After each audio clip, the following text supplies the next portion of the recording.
বৈঠকে উপস্থিত সবাই স্বাভাবিক থাকলেও বধূ বেশে বসে থাকা মনে কৌতূহল জাগলো। বিস্মিত চোখে তাকালো পদ্মার অপর প্রান্তে থাকা ব্যক্তির পানে। কিন্তু মুখটা দেখে বোঝা যাচ্ছে না পরি তবুও দেখার ব্যর্থ চেষ্টা করছে ঘোমটার ফাঁকে। কিন্তু সে ব্যর্থ। পরি কি ভুল শুনলো? যদি সঠিক শুনে থাকে তাহলে বাকিরা সবাই এত স্বাভাবিক কেন? কিছু কি হয়েছে? মাথা ঘুরে উঠল পরির, চেয়েও শান্ত থাকতে পারছে না। ওদিকে কবুল বলার জন্য বারবার তাড়া দিচ্ছে কাজী সাহেব। পরির রয়েছে অন্য ধ্যানে, ঘোর কাটছে না কিছুতেই। অনেকক্ষণ বসে থাকা সবাই বলছে কবুল বলতে কারো কথা পনির কান অবধি পৌঁছায়নি। শেষে আফতাব দিল ধমক, সব মেয়েরা থেমে গেল। পরি চমকে উঠে বাবার দিকে তাকালো। আফতাব গম্ভীর সুরে বলল, এত দেরি করছো কেন পরি? তাড়াতাড়ি কবুল বলো। পরপর কয়েক ঢোক গিলে পরি 3 কবুল পরেই ফেলে, কিন্তু শরীরে ভয় আর ধরে রাখতে পারে না পরি। ঢলে পড়ে কুসুমের গায়ে। পরি ঘোমটা আরও টেনে দিয়ে কুসুম জাপটে ধরে পরিকে। কুসুম জোরে বলে উঠল, পরিয়াপা আপনি কি হয়েছে? সামনের পর্দাটা সরিয়ে ফেলা হলো। আফতাব মহিলাদের সব সামলাতে বলে কাজীকে নিয়ে চলে গেলেন। পরীকে নিয়ে ব্যস্ত হয়ে পড়ছেন সবাই। এই মুহূর্তে ঘরে নিয়ে যাওয়া দরকার পরীকে।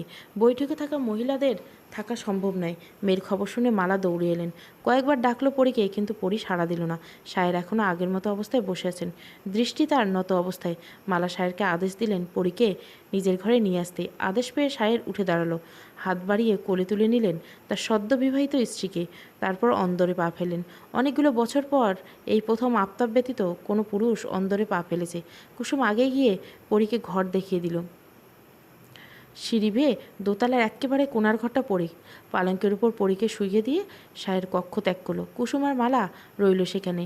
নুরনগর গ্রামের প্রতিটা মানুষ আজ পরীকে নিয়ে কথা বলছে। 4 গ্রামের জমিদার আবদার, ধন সম্পদ কম নেই, যেন এক রাজা। আর মেয়েগুলো দেখতে রাজকন্যার থেকে কম নয়। সোনালি আর রূপালির থেকেও বেশি সুন্দর পরী। তার সোনার বরণ মেয়ের বিয়ে হলো শেষ সামান্য এক কর্মচারীর সাথে, এটা কেউ মানতে পারছে না। কোথায় রাজকন্যা আর কোথায় প্রজা? আফতাবের এমন সিদ্ধান্ত মানতে পারছেন না গ্রামবাসীরা। সাহেব ছেলে হিসাবে খারাপ না, সবাই ভালো জানে তাকে। কিন্তু এই বলে জমিদার কন্যা বিবাহ করার যোগ্যতা ওর নেই। বড় মেয়ে তো নিজের কপাল নিজেই পুড়েছে, আর ছোট মেয়ের কপাল আফতাব পোড়ালো। গোবরে পদ্মফুল মানায় না। বাইরে সবাই নানান ধরনের কথা বললেও জমিদার বাড়ির আঙ্গিনে আসতে সবার মুখ বন্ধ হয়ে যায়। থমথমে পরিবেশ, কারো মুখে কথা নেই। শেকড় না আসায় এমনিতে আফতাব পেট চটে আছে। এখন কেউ ভালো কথা আফতাবের সামনে বলতে পারছে না। সব কথাই তেতো লাগছে তার। এমনিতে নিজের ভাই আখিরকেও অসহ্য লাগছে। জ্ঞান ফিরেছে পরীর। চোখ মেলে আশেপাশে তাকে পরি বুঝতে পারলো সে নিজের ঘরে আছে। তাহলে কি পরি এতক্ষণ স্বপ্ন দেখছিল? পরি চট করে উঠে বলল, ঘরে কুসুম ছাড়া কেউ নেই। তাই কুসুমকে জিজ্ঞাসা করলো, আমি এভাবে কিভাবে এলাম কুসুম? আমি তো বৈঠকে ছিলাম। আর তখন? পরি একটু থামলো, তারপর বলল, বিয়ে কি হয়ে গেছে? কন কি আপা, আপনার মনে নেই? আপনি তো কবুল কইরা হুশ হারাইলেন। আর বিয়েটা কার সাথে হয়েছে? আপনি দেখি সব ভুলে গেছেন। সাহের ভাইয়ের লগে আপনার বিয়ে হয়েছে। তাহলে শহরের ওই ছেলেটা কোথায়? কুসুম থামলো, বড় করেনি নিঃশ্বাস ফেলে বলল, জানি না আপা। আমরা সবাই তো বরের অপেক্ষায় ছিলাম। দেখি সায়ের ভাই তো লোক পাঠিয়েছিল। এর লোকগুলা শহরে যাইয়া ফিরিয়া আইছে, আর বরযাত্রী আহে নাই। শহরের বাবুর বাড়িতে যাইয়া কেউরে পায়নি। এখন কি হইব? হের লাইগা বড় কর্তা সায়ের ভাইয়ের লগে আপনার বিয়ে দিলেন। ওরা গেল কোথায়? হঠাৎ করে তো কোনো মানুষ উদয় হয়ে যায় না।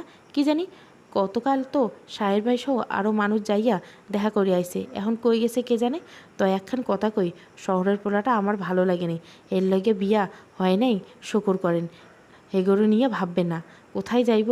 বড় কর্তা একবার ধরতে পারলে মাইরে ফেলবো। জমিদারের লগে রসিকতা। পরি আর কথা বাড়ল না, হাঁটু মুড়ে ওখানেই বসে রইল। কিছুক্ষণ বাদে মালা আর জেসমিন আসলো।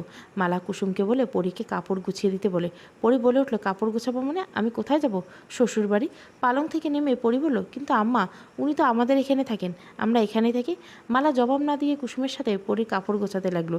জেসমিন এগিয়ে এসে পরির হাত ধরে বলেন, এখন সায়ের এবারই জামাই, আর এখানে থাকা চলবে না। লোকে কি বলবে? তাই তোমারে নিয়ে যাইব এখন। অনেক দূরের পথ পড়ি। তোমার গয়না সব খোলো আর শাড়ি বদলাও। পরি কিছু বলতে চাইলো, কিন্তু জেসমিন বলতে দিল না। নূরনগর থেকে 7 গ্রাম পার হয়ে নবীননগর। অনেক দূরের পথ পাড়ি দিতে হবে পরীকে। যদি চোর ডাকাতের পাল্লায় পড়ে তো গহনা লুটে নেবে। তাই জেসমিন গহনাগুলো একটা ব্যাগে ভরে মালার কাছে দিল। মালা সেগুলি পরি জামা কাপড়ের মধ্যে লুকিয়ে দিল।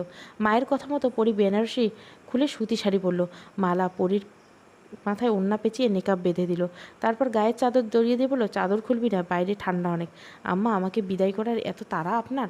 মালার বুক কেঁপে উঠল। মেয়ে তার দিকে আঙুল তুলছে। পরি কি জানে না যে ওকে বিদায় দিতে কতখানি কষ্ট হচ্ছে মালার? জানলে এসব প্রশ্ন করতো না। মালা জবাব দিল না। পরির হাত ধরে নিচে নেমে এলো। পরি নিচে নেমে জুমানকে খুঁজতে লাগলো। আর সারাদিন সে দেখেনি ছোট্ট ভাইটিকে, সবার মাঝে জিজ্ঞাসা করতেও পারেনি। এখন যাওয়ার আগে তো জিজ্ঞাসা করতেই পারে। পরি মুখ ফুটে কিছু বলার আগে জুমান এসে হাজির। ভাইকে কাছে টেনে পরি বলল, কোথায় থাকিস তুই? আজ আমার সাথে দেখা করলি না? তোমারে দেখলে আমার কান্না পায় আপা, আমারে ছাইড়া চইলে যাবা? বলতে বলতে কেঁদে ওঠে জুমান। পরি বলে, কাঁদিস না জুমান, আমি আবার আসবো, তুই আমাকে আনতে যাবি কিন্তু। জুমান মাথা নাড়ে। পরি বিদায়ের সময় যেন কাদা ভুলে গেছে। বাড়ির বাকি সবাই একই অবস্থা। বিয়েটা উল্টোপাল্টা হতে কারো বিস্ময়ে এখনও কাটেনি কিসের কান্নাকাটি। পরির চোখের জল ফেলল রূপালীর কোলে নবজাতক শিশুটিকে কোলে নিয়ে। অল্প দিন ধরে সে দুনিয়ার আলো দেখছে। পরি চেয়েছিল নিজেই লালন পালন করবে, তা আর হলো না। সবার থেকে বিদায় নিল পরি। মায়ের হাত ধরে বাইরে পা দিল। যেই ঘর ওর নিজের ছিল, আজ সেই ঘর থেকে বঞ্চিত হলো। আজকের পর থেকে নিজের বাড়িতে মেহমান হিসেবে আসতে হবে পরীকে। কথাটা ভাবতেই দম বন্ধ হয়ে আসে পরীর। গরুর গাড়ি হাট দাঁড়ানো, সেখানেই যেতে হুঁশ ফিরল পরীর। শক্ত করে মালাকে জড়িয়ে ধরে কেঁদে উঠল। মালা চোখের পানিও বাদ সাধল না। মেয়েকে কিছুক্ষণ আলিঙ্গন করে গাড়িতে তুলে দিল। গাড়ি চলতে শুরু করলো। কেউ যাচ্ছে না পরীর সাথে, শুধু সায়ের আর পরী। গাড়ির ভিতরে হারিকেন জ্বলছে। রাত বাড়ছে বিধায় কোনো মানুষের শব্দ পাওয়া যাচ্ছে না। শিয়াল, কুকুর, ঝিঝি পোকার ডাক শোনা যাচ্ছে। সাথে গরুর গাড়ির শব্দ। সাহের গম্ভীর হয়ে বসেছে। পরীর থেকে বেশ দূরত্ব বজায় রেখেছে। একবারও তাকায়নি পরীর দিকে। দেখে মনে হচ্ছে কিছু ভাবছে সে। পরী এতক্ষণ ধরে সাহেরকে দেখেই চলেছে। এই মুহূর্তে ওর স্বামীর মাথায় কী চলছে তা জানা দরকার। কিভাবে কথা শুরু করবে ভেবে পাচ্ছে না পরী। কিছুক্ষণ ইতস্তত করে বলেই ফেলল, আপনি কিছু ভাবছেন? এতক্ষণ পর পরীর দিকে তাকালো সাহের। অন্যমনস্ক ছিল বিদায় পরীর কথা তার কানে গেল না। সে বলল, কিছু বললেন? বললাম, আপনি কেন বিয়েতে রাজি হলেন? আমাকে দেখলেই তো 10 হাত দূরে যেতেন, এখন কেন বিয়ে করলেন? আপনার বাবা বলেছে তাই। আব্বা বলল আর আপনি রাজি হয়ে গেলেন? আমি তো আপনাকে বলেছি যে আপনার বাবা আমাকে যতটুকু করতে বলেন আমি ঠিক ততটুকুই করি। আপনাকে বিয়ে করতে বলেছে তাই করেছি, নাহলে করতাম না। শেষ কথা অপমানিত বোধ করলো পরী। কুসুমের মুখে শুনেছে কত ছেলেরা নাকি পরীর জন্য পাগল, অথচ এই ছেলেটাকে দেখো। পরী রাগ করে মুখ ঘুরিয়ে নিল, আর কোনো কথা বলল না। দুহাত দিয়ে মাথা রেখে ঘুমিয়ে পড়েছে পরী। এত রাত অবধি জেগে থাকা সম্ভব নাকি? আরও কত দূর কে জানে। শায়েদ জেগে আছে।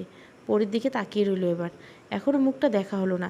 নেকাবের আড়ালে সৌন্দর্য নিয়ে ভাবছে শায়েদ। কেমন দেখতে মেয়েটি? লোকজনের মুখে থেকে চেহারা থেকে বাস্তব চেহারা কি বেশি মাধুর্য? একটু অপেক্ষা করতে দেখতে পাবে শায়েরকে। মধ্যরাতে গাড়ি থামলো নবীনগড়ে। বাকি পথটুকু হেঁটে পাড়ি দিতে হবে। তবে সমস্যা হলো পরীর, সে এখনও ঘুমাচ্ছে। এবার কিভাবে ডাকবে শায়ের? সেই চিন্তায় ঘামছে শায়ের। অস্বস্তিকর লাগছে ওর। কিছুক্ষণ দাঁড়িয়ে থেকে সে উপায় খুঁজতে লাগলো। কিন্তু কপাল খারাপ যে কোনো উপায়ন্ত না দেখে শায়ের নিজেই ডাকলো পরীকে, শুনছেন? এইবার উঠতে হবে। চোখ মেলে তাকালো পরী। ঘুম জড়ানো কণ্ঠে বলল, কী হয়েছে? আমরা পৌঁছে গেছি, নামতে হবে। পরী নামলো গাড়ি থেকে। সায়ের ব্যাগ হাতে নিয়ে হাঁটা শুরু করলো। পরীর ঘুম ঘুম ভাব কমেনি, ঢুলছে আর হাঁটছে। সায়ের তা খেয়াল করে বলে, এভাবে হাঁটলে পড়ে যাবেন তো, হাত ধরে হাঁটবেন। থমকে দাঁড়িয়ে পরী বলে, আমি পারবো। আপনার হাত ধরতে যাব কেন? বাকি জীবন তো আমার হাত ধরে কাটাতে হবে। তাহলে আজকে নয় বাদে দিলাম, বাকি জীবন আপনার হাত ধরবো। সায়রার কথা বলল না, পরীর হাত ধরল না। কিছুক্ষণ হেঁটে ওরা একটা বাড়িতে পৌঁছালো। অন্ধকারে ঠিক বুঝলো না পরী কিছুটা। বাইরে একটা বাড়িতে পৌঁছালো। অন্ধকারে ঠিক বুঝলো না পরী বাড়িটা কেমন তাও আন্দাজ করতে পারলো না। তবে উঠোনে দাঁড়িয়ে এটা বুঝলো যে বেশ কয়েকটা ঘর আছে। সায়ের পিছু পিছু পরী একটা ছোট্ট ঘরের সামনে গেল। দরজা কয়েকবার টোকা দিল সায়ের। ভেতর থেকে আওয়াজ এলো, ক্যাডারে? এত রাইতে দরজায় ঘুতাই ক্যাডা? সাহেব জবাব দিল, ফুপু, আমি শেহরান। একটু পরে একজন 50-এর বেশি বয়স্ক মহিলা হ্যারিকেন হাতে দরজা খুলল। সায়েরকে দেখে খুশি হয়ে বলল, এত রাতে কই থেকে আইলি? ফুপু বলতে বলতে সায়ের ঘাড় ঘুরিয়ে পরীর দিকে তাকালো। মহিলাটি হ্যারিকেনে উঁচিয়ে পরীকে দেখে বলল, এই ছুরি ক্যাডা? পরী অবাক হলেন মহিলার কথা শুনে, কিন্তু পর মুহূর্তে থেমে গেলেন। কারণ সে জবাব দিয়েছেন, আমার বউ। বউ, 2 অক্ষর শব্দটা সম্পূর্ণ নতুন পরী আর সাহেরের কাছে। পরী আজ কারোর বউ, তাকে কেউ বউ বলে পরিচয় দিচ্ছে। শীতল স্রোত বইছে যেন শরীরে। পরী সাহেরের থেকে একটু দূরে দাঁড়ানো। মহিলাকে দেখে মনে হচ্ছে অবাক হচ্ছে। মধ্যরাতে কেউ যদি এসে বলে আমি বিয়ে করেছি, তাহলে তো অবাক হওয়ার কথা।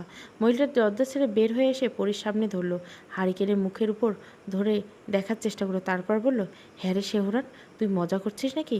এত রাতে কেউ মজা করে? আমার ঘরে চাবি দাও। এত রাতে বউ পাইলি কই? কার বউ লইয়া আইছস? মাঝরাতে ঘুম ভাঙছে তো, তাই উল্টোপাল্টা বকছো। চাবি দাও, আমি আমার বউ নিয়ে ঘরে যাই। শাহেরের মুখে বারবার বউ শুনতে লজ্জাবোধ করছে পরি, তবে এখন তার কিছু বলার নেই, তাই চুপ করে দাঁড়িয়ে আছে। ফুপু আবারও বলে উঠল, আরে থাম, বউ নিয়ে এমনি ঘরে যাইব নাকি? নিয়ম আছে না? রাত দুপুরে আবার কিসের নিয়ম ফুপু? এখন সবাই ঘুমাচ্ছে, কাল সকালে যা করার করো। ফুপু শুনল না, দৌড়ে চলে গেল। হাঁক ছেড়ে ডাকতে লাগলো সবাইকে। পরি ভরকে গেল মহিলার কাণ্ড দেখে। সে তো চিৎকার করতে করতে বলল, ওরে ক্যাডা কোথায় আসস? হাল্লাগে বাহির হ, শেওরান বউ লইয়া আইছে। ওরে হ্যাক্কানে আকবর আবুল বাবুরে। কানে হাত চেপে ধরে পড়ি। এই মহিলার গলার আওয়াজে কান দুটো নষ্ট হয়ে যায়। এ কোথায় এসে পড়ল সে? বিস্ময়ে কিংকর্তব্য বিমূঢ় পড়ি। ওদিকে ফুপু ডেকেই চলেছে। ঝানাত ঝানাত করে দরজা খোলার আওয়াজ শব্দ বেরিয়ে এলো। 3 জন দম্পতি বেরিয়ে এলো আলো হাতে। হাই তুলতে তুলতে হেরেনা নামের মহিলাটা এসে বলল, আরে খুশি না আপা, এত রাতে চিল্লাও কেন? ডাকাত পড়ছে নাকি? হুদাই কামে কি চিল্লাই? দেখ শাহরান বউ লইয়া আইছে। হেরেনা চমকে ওঠে খুশিনার কথায়। সায়ের বিয়ে করছে? তবে তিনি এত বেশ খুশি হলেন। ভাসুরের ছেলেকে এমনিতেই তিনি অপছন্দ করেন। বাবা মা মারা যাওয়ার পরে সবাই সায়েরকে এড়িয়ে চলেন। হেনা তো দেখতেই পারেন না। তার উপর হেনার বড় মেয়ে চম্পা সায়ের বলতে পাকড়। সায়ের এই বাড়িতে আসতই না। বছর 3 বছর 3বার আসে, তাও খুশি না ফুপুর জন্য। হেরেনা চিন্তা হলো কিভাবে সায়েরের থেকে মেয়েকে সরাবে। এখন দেখছি মেঘ না চাইতে জল। সে উকুই দিয়ে এগিয়ে গেল পরির দিকে, মুখ ভেঙচি দিয়ে বলল, কই দেখি এতিম পোলারে মাইয়া দিল কেডা? সাহেব চুপ করে নিল। এটা কিছু না, সহ্য করতে হবে, ছোট থেকে শুনে আসছে। খুশি না ধমক দিয়ে বলল, চুপ থাকো, আগে ওরে ঘরে নেওয়ার ব্যবস্থা করো। থালাই করে কাদামাটি লইয়া বউ ঘরে তুলব হব। হেরেনা মুখ ঘুরিয়ে মেজোজা রিনাকে বলে, তুই যা, আমি চৌকি নিয়ে আই। পরে সব কথা শুনছে, ওদের ব্যবহার ওর ভালো লাগছে না। এভাবে কষ্ট দিয়ে কথা বলার কি আছে? রাগ হচ্ছে হেরেনার উপর। রিনা একটা থালাতে করে ভেজা কাদামাটি নিয়ে উঠোনে রাখেন। হেরেনা 2 চোখে এনে সামনে রেখে আর সামনে খুশিনা সায়েরকে উদ্দেশ্য করে বলে, এই ছামড়ার বউ লইয়া এখানে খাড়ায়। সায়ের বুঝতে পারল তাকে ছাড়বে না, তাই সে পরীর কাছে গিয়ে বলে, চলুন, না হলে এরা শান্ত হবে না। কি বউ লোকে গুতুর গুতুর করস, হাত ধরে আন। সায়ের হাত ধরল পরীর। তারপর এসে দুজন 2 চৌকির উপর দাঁড়ালো। খুশি না একটা বাটিতে করে খানিকটা খেজুর গুড় এনে বলল, ও নতুন বউ, মুখ খুলো দেখি, মিরা খাও, তাহলে মিরা মিরা কথা কইব। পরি নিকাব খুলল। সামনে 3জন অচেনা পুরুষ দাঁড়িয়েছে। পরি সায়েরের দিকে তাকাতেই সে বলল, আমি ছাড়া আমার বউয়ের মুখ কোনো পুরুষের দেখা নিষিদ্ধ ফুপু। আহ, মনে হয় আসমানের পরি ধরিয়ে আনছ, যে অন্য কেউ দেখলে লইয়া যাব। কথাটা বলে খিলখিল করে হাসতে লাগলো হেরেনা। সাথে রিনাও যুক্ত হলো। সায়ের মুচকে এসে বলল, আসমানের পরি কিনা জানি না, তবে সে এখন আমার ঘরের পরি, বুঝলেন? হাসি না বন্ধ করলো ওনারা। খুশি না বললেন, তোরা ঘরে যা, আমি বউ নিয়ে যাবো। হেরেনা চলে গেল, রয়ে গেল রিনা। আকবর আবুল বাবু নিজ ঘরে চলে গেল। খুশি না গুড় খাওয়ালো না। পরি বলে, এ বউ, এই কাদায় পা দাও দেখি। পরি তাই করলো, কাদাতে পা ডুবিয়ে দিল। রিনা পা ধুয়ে দিল। তারপর সায়েরকে ওর ঘরের চাবি দিল খুশি না। পরীকে সাথে নিয়ে পাশের ঘরে গেল সায়ের। চাবি দিয়ে দরজা খুলে ভেতরে ঢুকে ওরা। খুশি না এসে হারিকেন নিয়ে গেল। আলোতে পরীকে স্পষ্ট দেখতে পেল না ঘরের ভেতরটা। ঘরের একপাশে একটি পালঙ্ক, তবে বেশি বড় ঘর নেই। 2টো জলচৌকি আর একটি ছোট্ট আলমারি। ঘরের বেশিরভাগ জায়গা খালি। ঘরটা যে সম্পূর্ণ টিনের তাও বুঝলো পরি। সায়ের একপাশে ব্যাগ রেখে বাইরে চলে গেল। পরি আর পুরো ঘরে চোখ বুলালো। বেশ পরিষ্কার পরিচ্ছন্ন হবেই না কেন? খুশি না কয়েকদিন পর পর ঘর পরিষ্কার করে। অপরিষ্কার জায়গায় সায়ের একদম পছন্দ করে না। নেকআপটা এবার খুলল পরি। মাথায় ওড়না খুলতে পিঠ ছড়িয়ে গেল ঘন চুলগুলি। পরনের শাড়িটা ঠিক করতে করতে খেয়াল করলো যে বেলি ফুলের ঘ্রাণ পাচ্ছে। তীব্র সেই ঘ্রাণ অনুসরণ করে পরি জানলার ধারে দাঁড়ালো। জানলার পাশে একটা বেলি ফুলের গাছ লাগানো, তাতে অনেক ফুল ধরেছে। জানলার গ্রিল ধরে পরি সুবাস নিয়ে ব্যস্ত থাকলো। কম্বল আর বালিশ নিয়ে ঘরে ঢুকলো সায়ের। পরির দিকে প্রথম চোখ গেল তার। পিঠ ফিরিয়ে দাঁড়িয়ে আছে পরি। সায়ের কথা না বলে পালঙ্কের উপর বালিশ আর কম্বল রাখলো। আল্লাহ, ওইখানে কী করো নতুন বউ? পরি চমকে পেছনে তাকালো খুশিনার দিকে। সায়ের নিজেও তার ফুপির দিকে তাকালো, কিন্তু খুশিনার মুখ থেকে টু শব্দটা বের হলো না। সে একধানে পরির দিকে তাকিয়ে আছে। ফুপুর ভাবান্তর না দেখে দৃষ্টি অনুসরণ করে সেও তাকালো পরির দিকে। জোরে বলতে না পারলে বিড়বিড় করে বলল, মাশা আল্লাহ। খুশি না ভাবলো সে বোধহয় স্বপ্ন দেখছে, তাই সায়েরের জন্য এত সুন্দর মেয়ে আল্লাহ রেখেছে এটা তিনি কল্পনা করতে পারে না।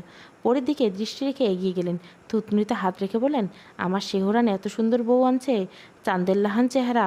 ও শেহরান, তোর ভাগ্য যে বালা, তা এতদিন বুঝি নাই রে বাপ। স্বামী নিয়ে সুখী হও মা। আমার শেহরান বড় ভালো গো নতুন বউ। পরি সায়েরের দিকে তাকালো। সে এখন চোখের পলক ফেলতে পারেনি। মনে হচ্ছে চোখের পলক ফেলতে গেলে পরি উধাও হয়ে যাবে। সায়েরকে এভাবে তাকিয়ে দেখে দেখে আড়ষ্ট হলে পরি মাথা নিচু করে ফেললো। তখনই খুশিনা বলল, হলদির ঘ্রাণ এখনও গায়ে তো আছে। এই রাত বেরেতে জানলার ধারে কী করো? তেনারা আশেপাশে আছেন, রাত বেরেতে বেলা বুঝি বাইরে? খুশিনা বিদায় হয়ে ঘরে চলে গেল। সায়ের জানলা বন্ধ করে দিল। এখন কি করবে ভেবে পাচ্ছে না, উকসুর লাগছে। নতুন বিয়ে করলে কি সবাই এরকম অস্বস্তিকর অবস্থায় পড়ে? আগে তো পরির সাথে কথা বলতে এরকম হতো না, আজ বউ বলে কীরকম হচ্ছে। কিছুক্ষণ চোখ বন্ধ করে দাঁড়িয়ে থেকে চোখ মেলে সে। পরি পালঙ্কের ধার ঘেঁষে দাঁড়িয়েছে। সায়ের বলল, আপনার বাবার মতো ঐশ্বর্য নেই আমার।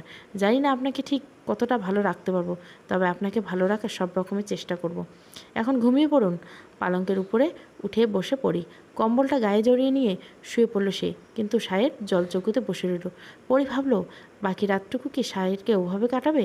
শীত অনেক, কষ্ট হবে না তো? কিন্তু এ কথা মুখ ফুটে বলতে পারে না। আজ লজ্জায় মুখের কথা আটকে আসছে বারবার। সকালে বেশ দেরি করে ঘুম ভাঙে পড়ির। আনমোড়া ভেঙে উঠতে পাশে তাকালো, সায়ের নেই, জলচৌকি ফাঁকা। কখন ঘুম থেকে উঠল সে?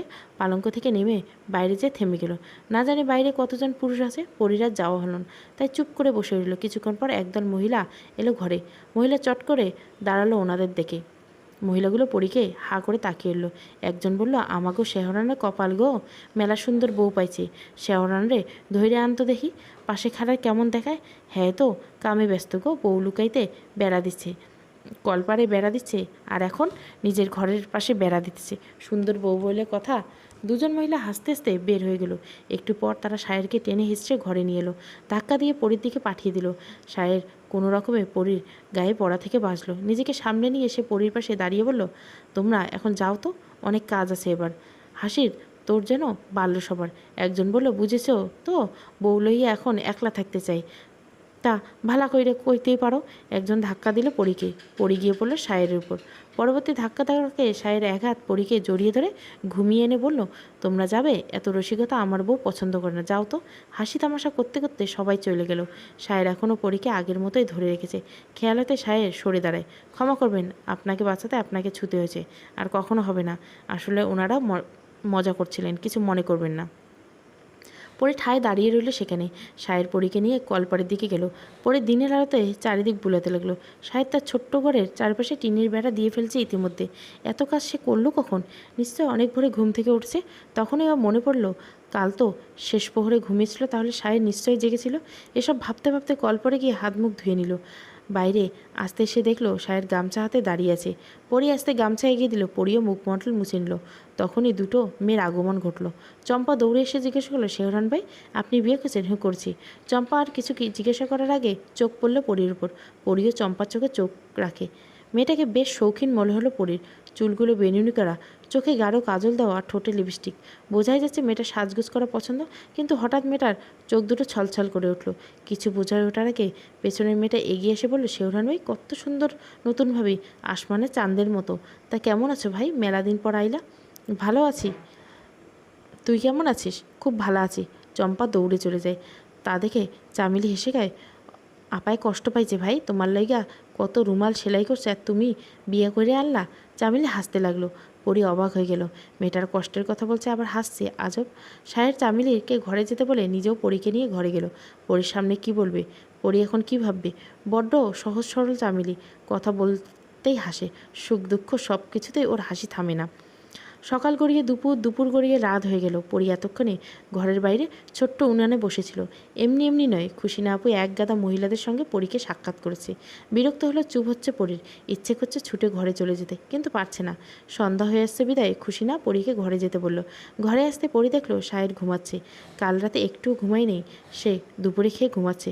এখনও ওঠার নামগন্ধ নেই। পরি কী করবে ভেবে পাচ্ছে না। একটাই ঘর, তাই অন্য কোথাও যেতেই পারছে না। তাই জলচৌকির উপর বসে রইল। রাতের খাবার খুশিনা ফুপু ওদের ঘরে এনে খাওয়ালো। তারপর তিনি চলে গেলেন। খাওয়ার পর পরি শীত যেন তত্তরিয়ে বাড়ল। টিনের ঘরের ফাঁক দিয়ে নিশি এসে ঢুকেছে। পরি তাড়াতাড়ি করে গায়ে কম্বল জড়াতে চোখ পড়ল সায়রের দিকে। সে কালকের মতন করেই আছে। পরি ভাবল, আজকে ওইভাবে বসে থাকবে নাকি? এই শীতে এইভাবে বসে থাকাটা ঠিক বলে মনে হয় না পরির। তাই বলে আজকেও কি এভাবে বসে থাকবেন নাকি? সায়ের বোধহয় অন্য কিছু ভাবছিল, তাই সে অপ্রস্তুত বলে, বলছি ঘুমাবেন না? সারা রাত ওভাবে বসে থাকায় চিন্তা করছে নাকি? সায়ের বেখেয়ালিভাবে বলল, ঘুমাবো কোথায়? আপনার মাথায় কি সমস্যা আছে নাকি? আপনি যে সাহসী পুরুষ, তাহলে বইয়ের পাশে ঘুমাতে ভয় পাচ্ছেন কেন? আমি ভয় পাবো কেন? ঘুমাতে কি কেউ ভয় পায়? দেখতেই তো পাচ্ছি ভয়ে কাঁপছেন। ভয়ে না, শীতে কাঁপছি। বলতে বলতে সায়েরের উপর পাশ দিয়ে পালঙ্কে বসে যায়। পরি মুখ ঘুরিয়ে শুয়ে পড়ল। রাত গভীর, ঘুমে মগ্ন পরি। শীতের মধ্যরাতে কম্বলের উষ্ণতা বেশ লাগে পরির, কিন্তু হঠাৎ যেন ঘুম ভেঙে হালকা হয়ে আসে। পরি অনুভব করছে কেউ ওর গায়ে হাত বিচরণ করছে, কিন্তু কিছুতেই ঘুরতে পারছে না। শরীর এত ভারী হয়ে গেছে সে যে নড়তেই পারছে না। হাতটা যেন পরির শরীরের আঁচল টেনে ধরছে। আঁচলটা জোরে টান দিতে পরি যেন শক্তি ফিরে পেল। উঠে বসলো শয্যা সেরে। এই শীতের মধ্য দিয়ে শরীর ঘামতে লাগলো। পরিযান পর্ব 14। ভালো লাগলে অবশ্যই লাইক, শেয়ার এবং সাবস্ক্রাইব করবেন। Thank you for watching.